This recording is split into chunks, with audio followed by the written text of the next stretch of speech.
dito na lang minamahal kong papel. Natapos na ang karera nating dalawa.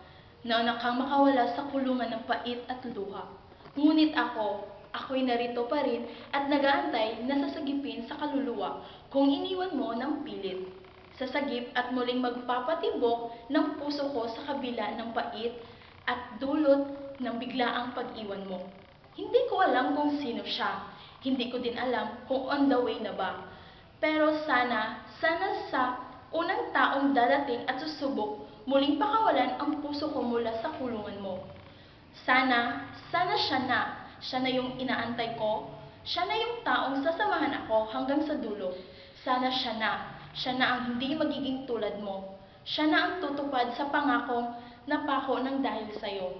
Kasi kaya na, sawang-sawa na akong makulong sa pag-ibig, sa sakit lang ang dulot. Sawang-sawa na umiyak ang aking mga mata sa tuwing inuusog ako ng mga alaala.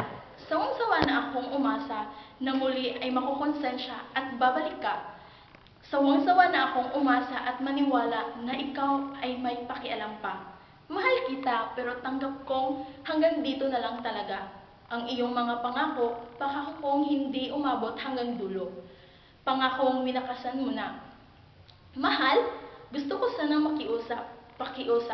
pakiusap patahimikin mo na ko. Hindi yung kailangan balak ko nang lumayo at tsaka ka babalik at maghingi ng atensyon ko.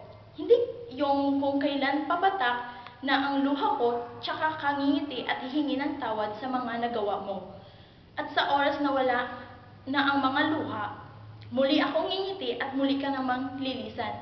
Muli mo akong iwanan, hindi ako para gamitin lang kapag kailangan. Tinanong mo ko kung pwede bang magkaibigan.